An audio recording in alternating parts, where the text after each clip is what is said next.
Hello and welcome to another episode of Erongo Talk. I'm your host, Reiner, and today we are very excited to be joining you from the Dunes Mall in Walvis Bay.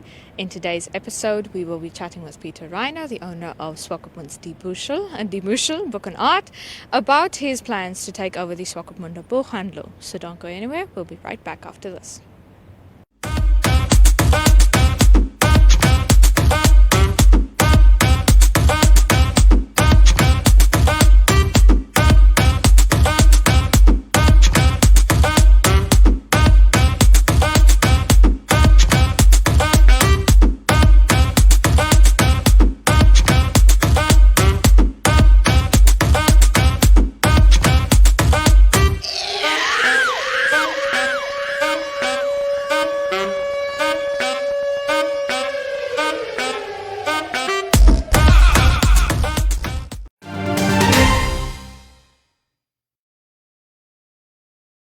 And in today's news, we start on an Afrikaans note.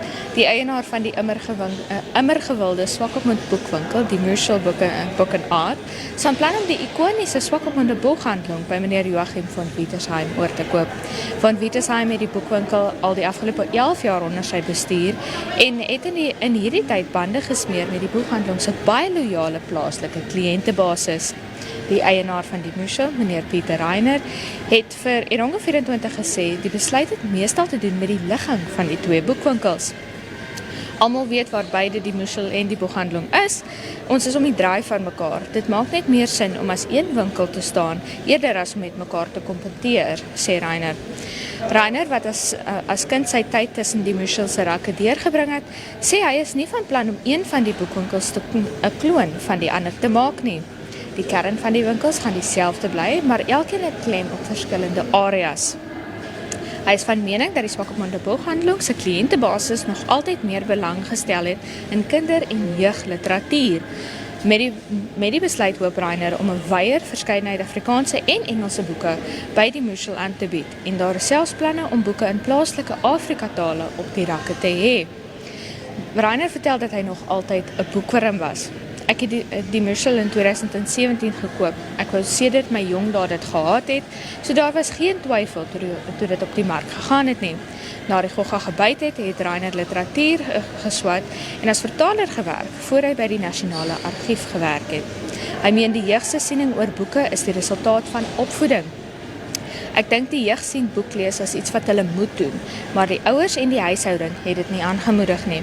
Hulle is nie bewus van die feit dat boeklees ver wyer as skoolboeke is nie, sê hy. Van Wietersheim sê dit is met 'n seer maar geruste hart dat hy die Swakopmunder Buchhandlung verlaat.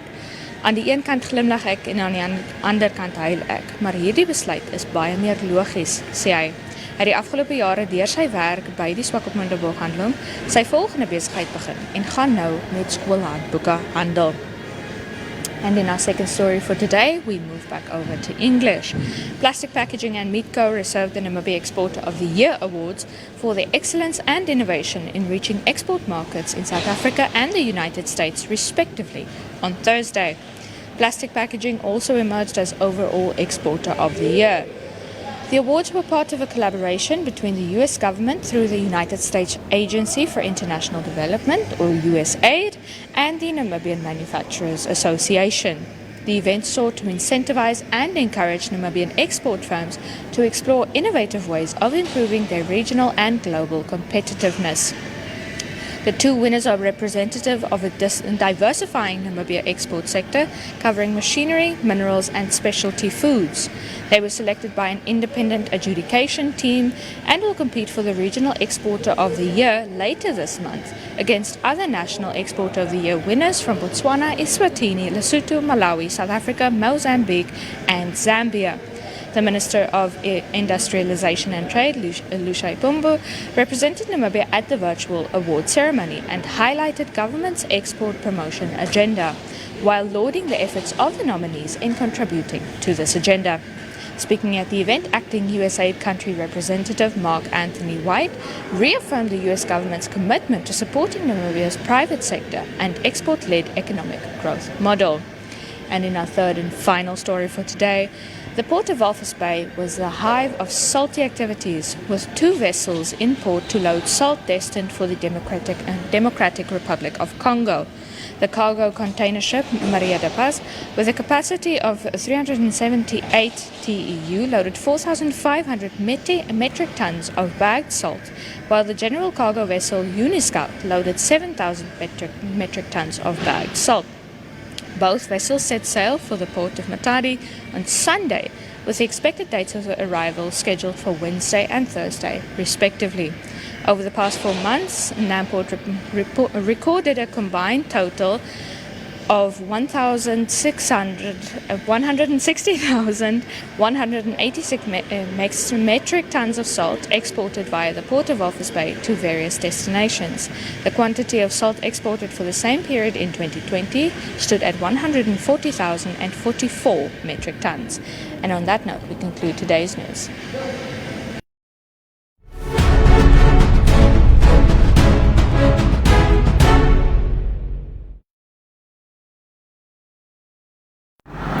So with us today is Peter Reiner, the owner of the Muschel in Swakopmund, and he's also soon to be the owner of the iconic Swakopmunder Buchhandlung. Hi Peter, how are you? Hi. Thanks for having me. So Peter, can you tell us a little bit about the process of taking over the Buchhandlung? It's obviously a very iconic bookshop to a lot of Swakopmunders and to a lot of returning tourists.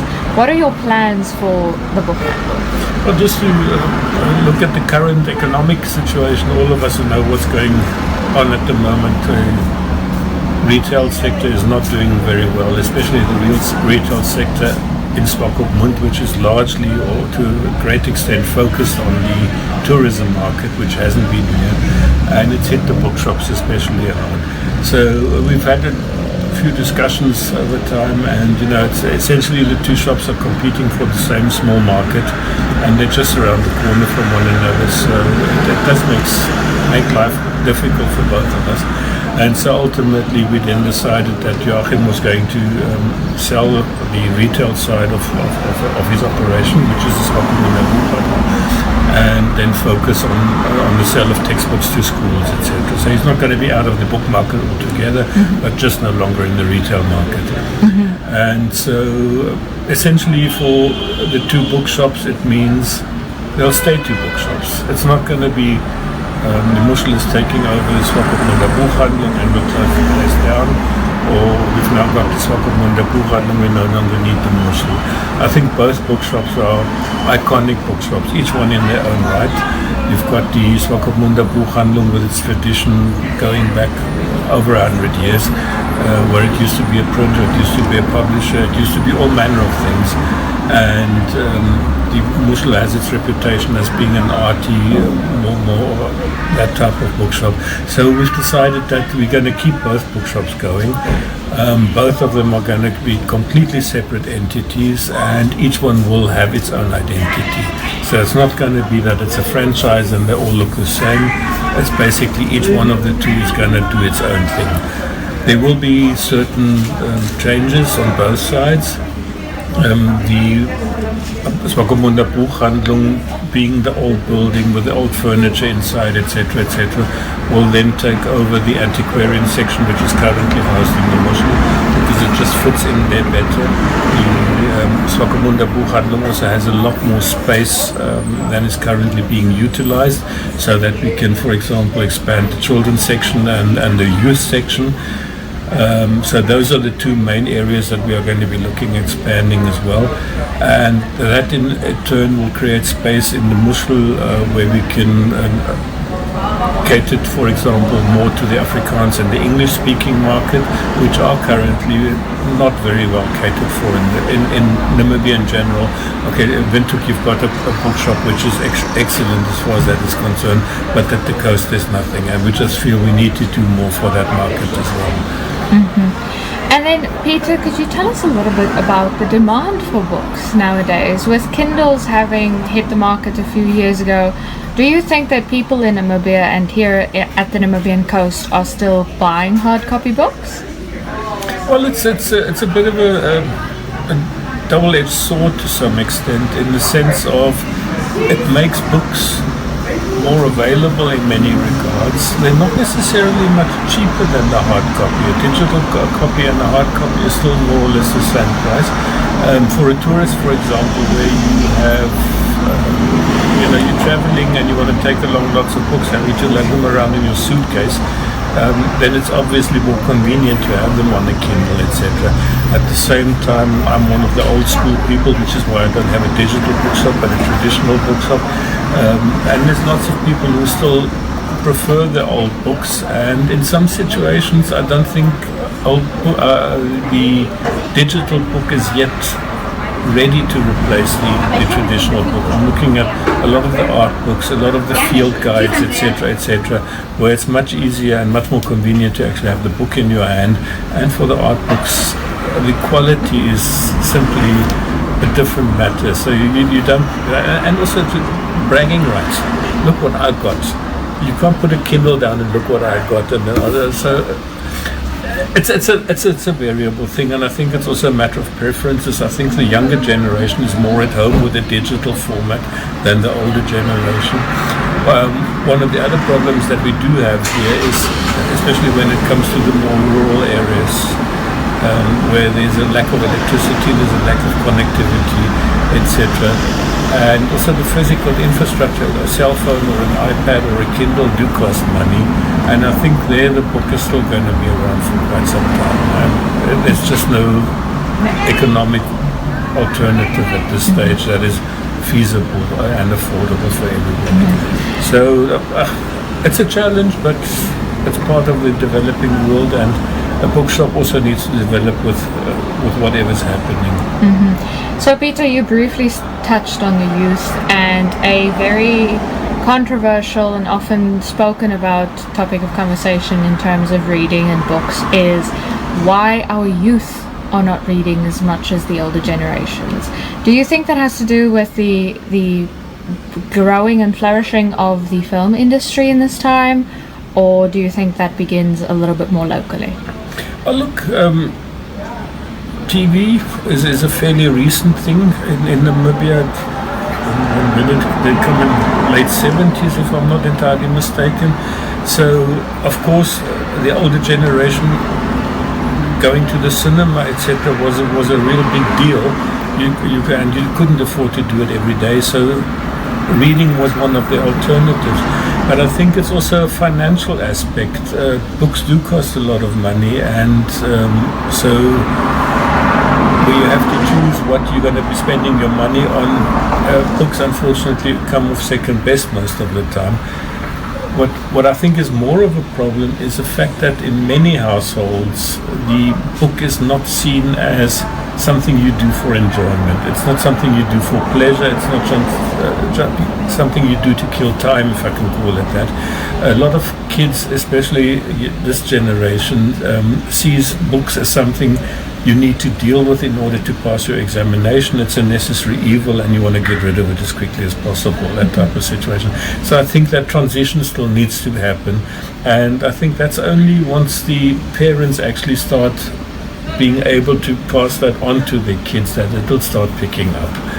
And if there's a book, if there are no books in the home, then how are children going to learn to read? It's as easy as that. And I think that situation is also gradually changing. The demographics of the book market here are really, really changing. We've seen a lot of new buyers that have come in and new readers, etc. So I'm actually quite excited about the trend that is happening. And what kinds of books do you think are the biggest sellers at the coast that may be surprising? Well, it's your traditional bestseller, of course, of all times is The Sheltering Desert, about the two geologists who went into the desert in the Second World War. That focuses more on the tourists. But as far as the general readership is concerned, there's no pattern, really. It covers everything. You've got the Mills and Boon type love stories, and then you've got people who read esoteric stuff. You've got people who read inspirational materials, etc., and all of that. So I don't think there's really something that you can say is specific. The trends, people are buying more. As fantasy used to be quite strong science fiction has dropped a little bit, but Afrikaans literature is coming up strongly. There's a lot happening there at the moment. And as I said, I'm quite excited to see, especially at the Muschel, how Afrikaans and English readership has grown. We've had to reorganize the shop in order to accommodate more material. And as I said, once the Buchhandlung is part of the family, then that is going to be expanded even more. Mm-hmm. And then Peter, finally, do you have any last words to the public? Well, it's famous last words. I could carry on forever. No, not quite, but I just want to reassure, especially the traditional customers of the Swakopmunder Buchhandlung, that even though we are planning on changes, etc., the service that they've been accustomed to will remain there. Rather, we will actually expand the service that they will be receiving, because we can now split the priorities between two bookshops. And there's going to be a lot of exciting new stuff. The Buchhandlung, once it's gotten where we would like to take it, is going to be an experience. It won't just be a bookshop, it will be a book experience. Okay, wonderful. Thank you so much for your time, Peter.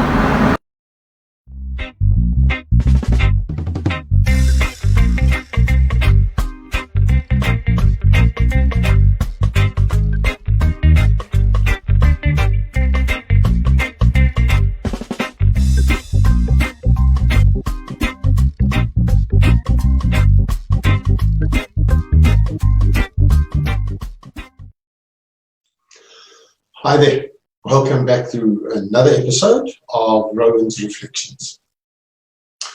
My name is Rowan van Dijk. I'm a leadership trainer, an author, and a professional speaker. You know, a lot of times I get people that come up to me and say to me, especially friends and family and people I'm close to, they say to me, so why do you train leadership? I mean, really, don't the people by now know how to lead? We have political leaders and all these leaders of organizations. Surely they know how to lead. That's the sad part, is the reason there are still people like myself and many others that train on leadership is that the current people who call themselves leaders are not leading. They are not applying the skills of leadership. In fact, they are managing. They think it's about power. They think it's about being in charge and about telling people what to do. You know, this thing of leadership started over 2,500 years ago. There was a Chinese philosopher called Lao Tzu. And Lao Tzu loosely said that a leader is at his best when the team achieves the objectives. They don't realize that the leader was actually there with them achieving objectives. They think they did it on their own. He also compared leadership to water. So in other words, water, you will know, if you have like fountain, water runs down, doesn't run up. So it's about the leader leading the team and about the team doing the work. It's not all about the leader. It's also, water is also nourishing. It gives life. It sustains, it helps grow. And that's important with a leader. The role of a leader is to be there for the team, to have the team's back. Robert Greenleaf wrote a book about servant leadership, which doesn't mean that you're the slave to the team. It means that you have a servant heart, that your nature is a serving one. In other words, it's about providing resources, support, opportunities for the team to perform. Yeah, we don't always realize this, but the question has been asked before, and I asked the question as well many times, is how do you measure the success of your team? If you're a sales manager and you have a group of salespeople, how do you measure the success? Through the performance of each salesperson, them managing their targets, them making the sales calls that they're supposed to. Exactly. How do you measure the success of the leader, the sales manager? Through the performance of the team. Yeah, I love music, and in most of my talks I use music to explain how teams work. and songs and that type of thing. And the one thing you must realize in a band, I've played in a band before. How a band works is the leader of the band, the conductor of the orchestra, doesn't play an instrument. So how does the leader turn the song into a hit record? They can't. The only way they can do it is by making the band work together. The band members with each of their separate skills, they are the ones that then eventually make the hit record. But the drummer cannot play keyboards on the drums. The keyboard cannot do vocals on the keyboard. So each person has their specific role that they play. The manager's role and the conductor's role is to keep them all together and to have them play in tune, to be aware of one another and each do the part that they're supposed to do when they're supposed to do it. And then the band has a hit record. So the role of a leader is to lead, to inspire, to empower. It's not to be the most powerful person and to swing your scepter and expect everybody to jump at your beck and call. So when the leadership, current leadership, most of them, get to realize that it's not about them, it's actually about the team, then people will stop asking me the question, why do you have to do leadership training? Because then I won't be needed. I probably won't have a job anymore. But we'll have a much better world and much better leadership. So thank you for watching. I'll see you in one of the next episodes.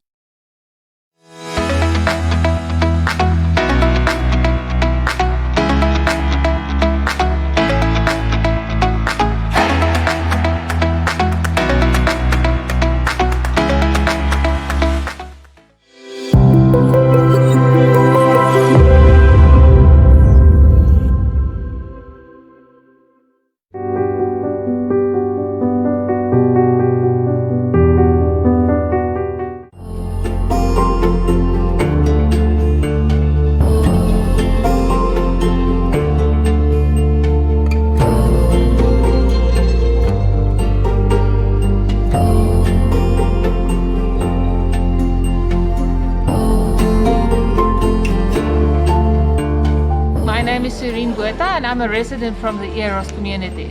I think it's each citizen's responsibility. We do it for the people around us, not only for ourselves.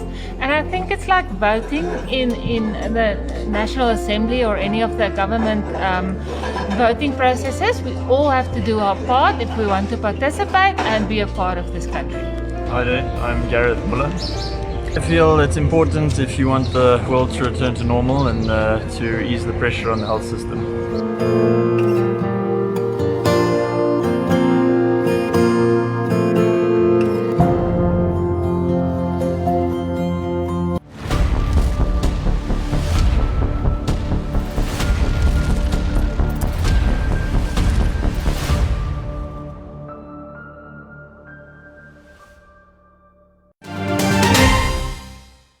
And now it is time for your weather and tides in Walvis Bay and all the other major towns in the Erongo region.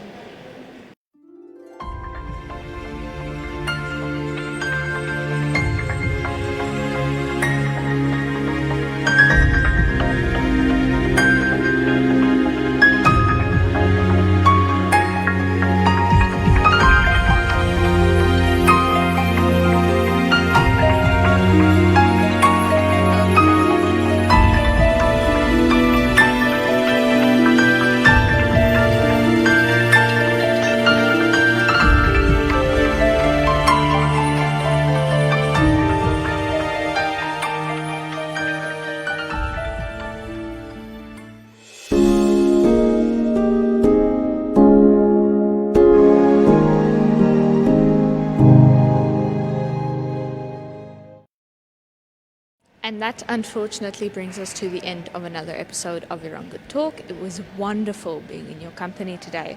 So remember that you don't have to miss us too much until tomorrow, because you can check out our website. That's www.erongo.com.na. It's www.erongo.com.na for all the stories we discussed earlier and so much more. And if you want to let us know what's happening in your town and in your community, you can get in touch with us at 0811 7040. That's 0811 7040 on WhatsApp and on Telegram. So tomorrow we are so excited. Our youth brand MyZone is launching their 2021 Careers Virtual Experience. So be sure to check that out on our platform. So until tomorrow, when you can enjoy the Careers Virtual Experience, remember to keep safe. So wear your mask, keep a meter of keep a social distance of 2 meters, and sanitize your hands regularly. We'll see you again tomorrow.